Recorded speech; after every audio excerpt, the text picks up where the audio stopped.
Good morning, everybody. It's Tuesday, March 24th. We're in our second week of remote learning.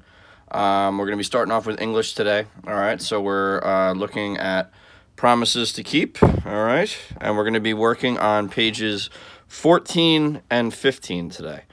To give you a little background of what we're looking at, we talked last lesson yesterday about how Jackie Robinson's family moved to Pasadena, California when he was a little kid.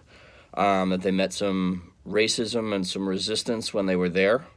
What you're going to learn about today is just kind of a brief overview of what was going on around the same time in other parts of the country. Specifically, New York is a great place to talk about this very thing because there was something called the Harlem Renaissance, which, as we already talked about, we had a huge migration, a movement of people from the South up to the North to try to find jobs.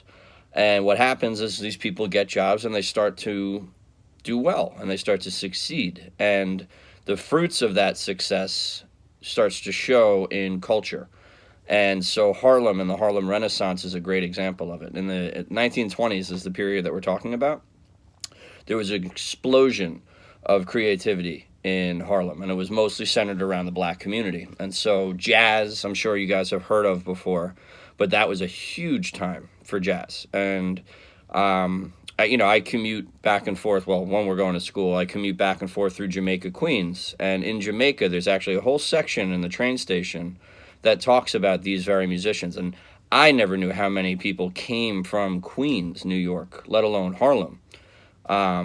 But in Queens, I mean, Louis Armstrong, I think Duke Ellington, Billie Holiday. I mean, it's a tremendous list. People I didn't even know, but these are just a few names of people that were huge with jazz.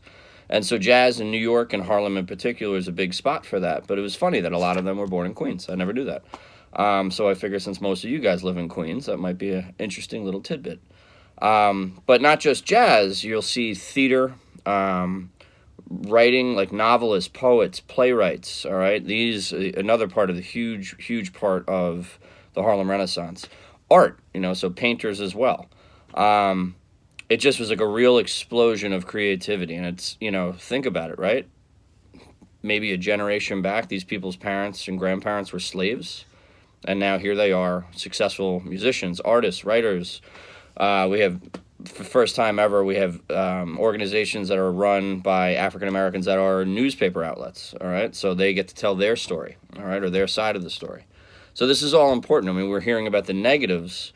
Here's something very positive that's coming out of this, all right? And once African American peoples are able to get their voices heard is when we can actually start trying to make more change, okay? So we got rid of slavery, but things still aren't equal. Those Jim Crow laws are still following black people all the way up to the north, all right? Still a lot of racism, all right? So these are the things that need to change. And this is where you'll see, this is the foundation of Jackie Robinson's childhood, and it makes a lot of sense of why he becomes the adult that he does and what he's fighting against. When he integrates, when he has black and white baseball players play together, we're not even there yet, but you can see the foundations of it, why that was so important. Why that helped set the stage for people like Dr. Martin Luther King. This is the origins of the civil rights movement, all right? And the civil rights movement is exactly what I'm talking about, this idea of breaking down segregation, all right? Having the world look a lot more like what it does today, as opposed to them with these white-only restaurants, sinks, bathrooms, water fountains, whatever, that the idea was to get rid of the segregation. And first, the black community needed to gain a voice for itself, and that's what we're going to be looking at today. All right, so what we are looking at, all right, I know you guys know pictures will show you an image of who we might be talking about, but the captions, all right, what we see here, these are important too. All right, so I really want you guys to take time to read over these yourselves. I'll read through them once with you, all right, just kind of note any vocabulary questions and things like that. Speaking of vocabulary, I have 2 words I want you guys to add to your glossary. All right, we'll point those out as we do the reading. Then I'll explain the assignment, which isn't much, just to fill out a graphic organizer, and I'll send you on your way, all right? So I'm going to start with the reading, and then I'm going to go back and read about the individual people, okay? All right, so while my father fought relatively small battles against racism in Pasadena, African American leaders across the country took the struggle a new level. They waged battles in courts, in newspapers, and at street demonstrations. They supported educational and economic equity. Black leaders and activists such as Ida B. Wells, Booker T. Washington, and W.E.B. Du Bois took different positions and offered different solutions to the problems of racial equality. By the 1920s, there were visible signs of hope and progress.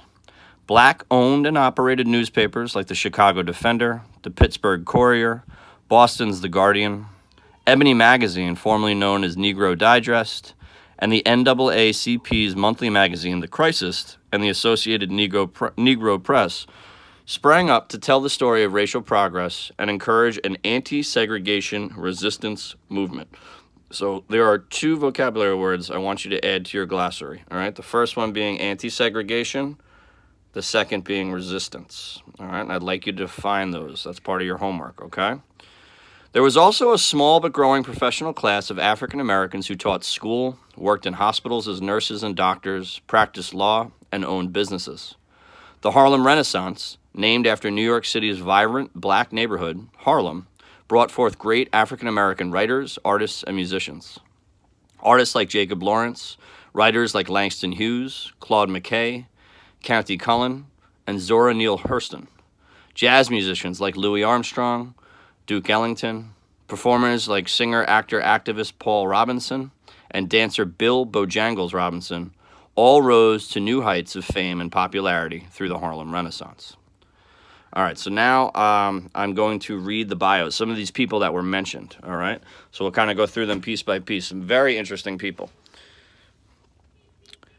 So Mississippi-born journalist Ida B. Wells, born 1862, died 1931, used the media to expose violence against African Americans were often subjected to in the 1890s and early 20th century.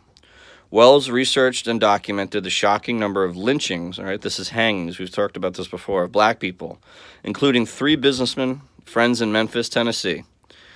Despite threats on her own life, Wells continued her anti-lynching crusade through organizing, lecturing, and writing. All right, so anti-lynching would be trying to get rid of lynching, these hangings.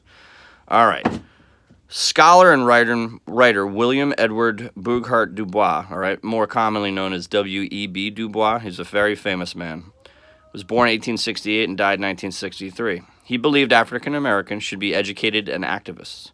Du Bois was one of the founders of the Niagara Movement, the nation's first biracial civil rights organization, which later became the National Association for the Advancement of Colored People, NAACP, and that organization is still around today. Biracial means that this is an organization that was run by white people and by African American people. All right, next up is a self-made millionaire, all right? Madam C.J. Walker, born 1867, died 1919. She was an entrepreneur who amassed a fortune through her cosmetics business.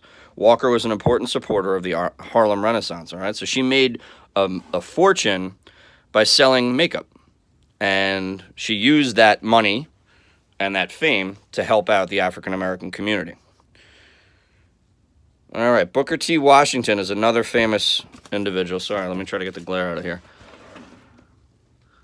So Booker T. Washington, all right, is a former slave and became a leading educator, author, and spokesperson for African Americans.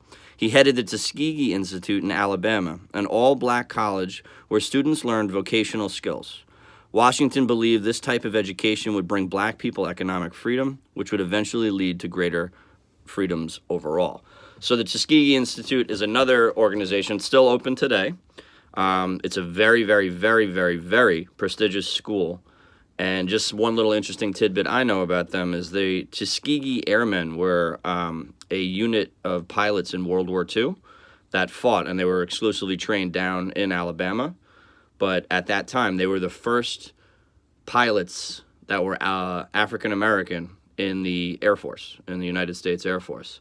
And people were very skeptical, saying, hey, they're not going to be able to do this. They don't know what they're doing. And they ended up being some of the most successful fighter pilots in the war. They still, to this day, there's still a few of them that are alive. They're honored. Anytime we have like a 4th of July celebration, you'll see one of those guys on stage. So a very, very prestigious school and group. Paul Robinson, all right, this guy was kind of a jack of all trades, all right? He was born 1898, died 1976. He's an extraordinary singer, stage, and film actor, stunned audiences with his powerful performances in the film Showboat and in stage productions of Othello. That's a Shakespeare play. Robinson was later ostracized for his social activism, all right? That means, like, people gave him a hard time for speaking out on behalf of African-American people. Poet, playwright, essay, novelist Langston Hughes, one of the most famous people to come out of the Harlem Renaissance, captured the heart and voice of the African-American experience in his work. Realistically, you guys might actually read one of his books in high school. Zora Neale Hurston, 1891 to 1960, was an anthropologist and novelist, best known for her book, Their Eyes Were Watching God. It's a very famous book. It's one of these ones. It's on Mr. Wall's list. I haven't had a chance to read it myself. And then last but not least, you guys might have heard of this guy. My grandfather was a huge fan of his. All right, legendary band leader Duke Ellington, all right? He's famous for his jazz swing orchestra all around the world, all right? A lot of times if you're hearing jazz or swing, you're going to hear Duke Ellington. He was like the guy.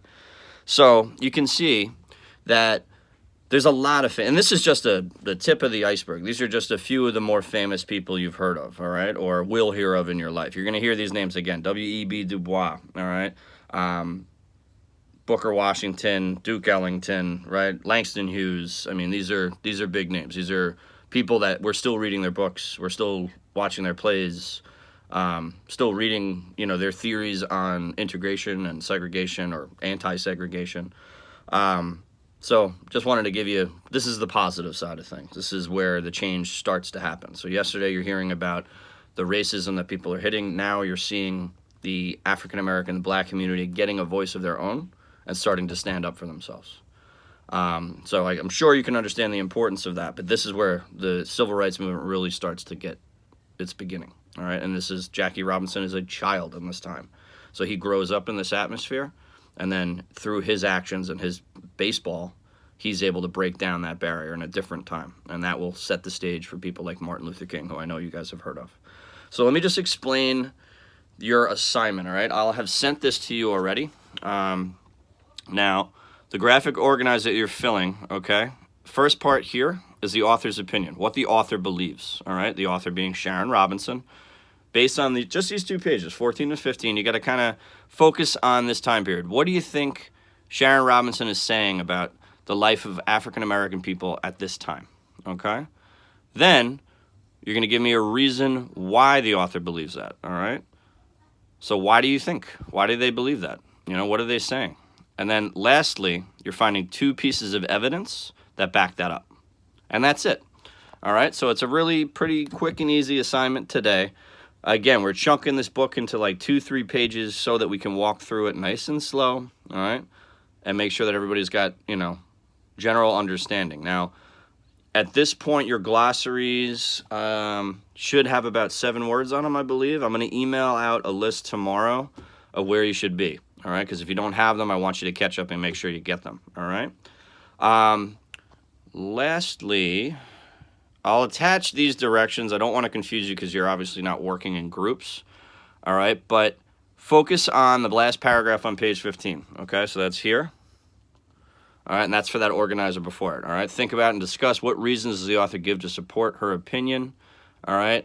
And here on your graphic organizer, you're recording and identify next to the second line the reason, all right? Locate the 2 pieces of evidence, all right? You don't need to discuss the evidence. We'll do that tonight in our Zoom session.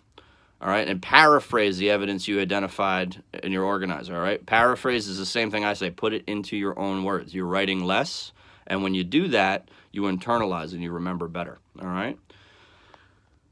So, guys, I look forward to seeing you at 4:30, all right? I'll follow up now with the details behind the Social Studies web quest, all right? And I look forward to seeing everybody later.